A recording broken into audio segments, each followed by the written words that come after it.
Now let's dive deep into this big LGBTQ story for today. I'm Buddy Fry, and let's queer up politics. Teary-eyed fraud George Santos begs Trump on live TV.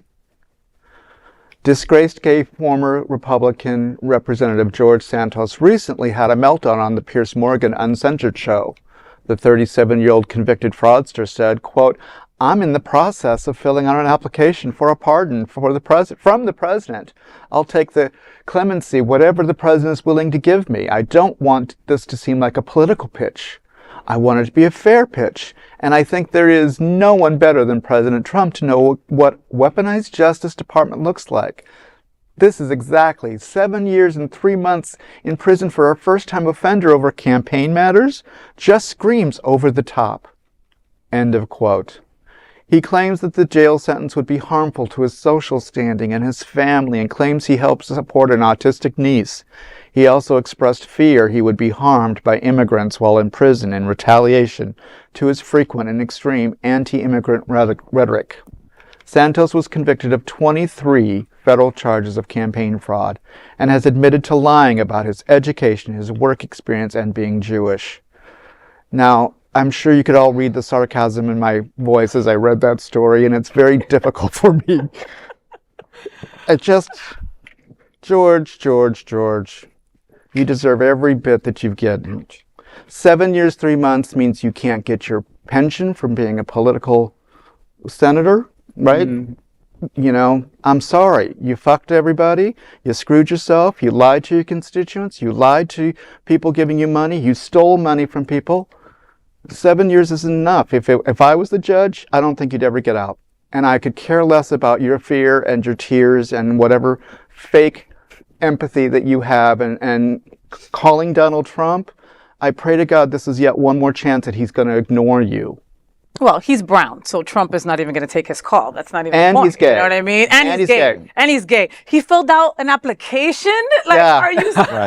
Like, what is that application Well, just like look any other John Q. Public would have to do, I didn't obviously, know. My I right? didn't God. know you had to fill out an application. I thought it was filled out for you by somebody who's in support for you to get the clemency.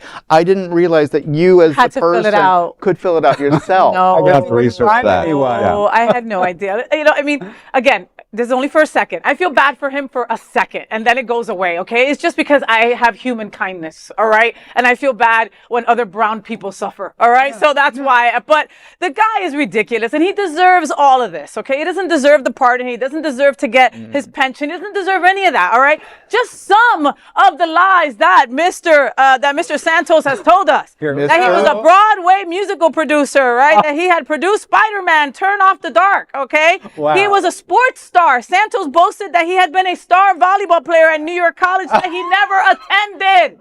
Another lie for you, right? Santos said he was a seasoned Wall Street financier and investor, that he was a Wall Street kingpin. And did you forget when he said he was Jewish? Oh. And what does that say for Long Island when Wow. people believed him? Okay, and listen, and this is just four that I have to tell you. There's so many, and they keep coming. I just wish he would just go away. You know, Yeah. at this point, it's kind of like, yeah, he's had his sentence. And it's such a sad story. It really is, because, because he identifies in our community, Yes. it just puts a negative spotlight on us. Of course. And it always will.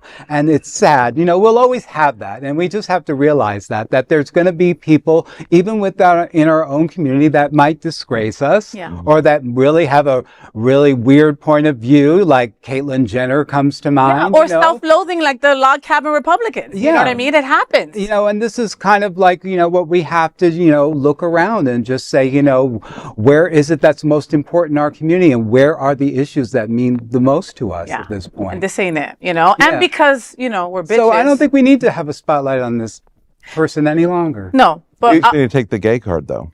I wish we could. Do your time and shut up. I wish we could. One last thing, okay? Just between us squirrel friends. Yeah. Doesn't he look haggard? I Like, don't he's care. been through it. I know you I don't said he care, looked- buddy, but I mean, he used to be tanned and pretty, not pretty, but I mean, okay looking. Like, he looks like he's been through the ringer a couple times, Yeah, you know? he looks a little bloated, is what I. Right? Like, I think they've taken the gay card away. I think that's what's going on. They also took back the money and everything else. No. That is the big LGBTQ story for today. There is no other queer nonprofit media platform like this in the entire world. Support our LGBTQ stories by subscribing and sharing Queer News Tonight.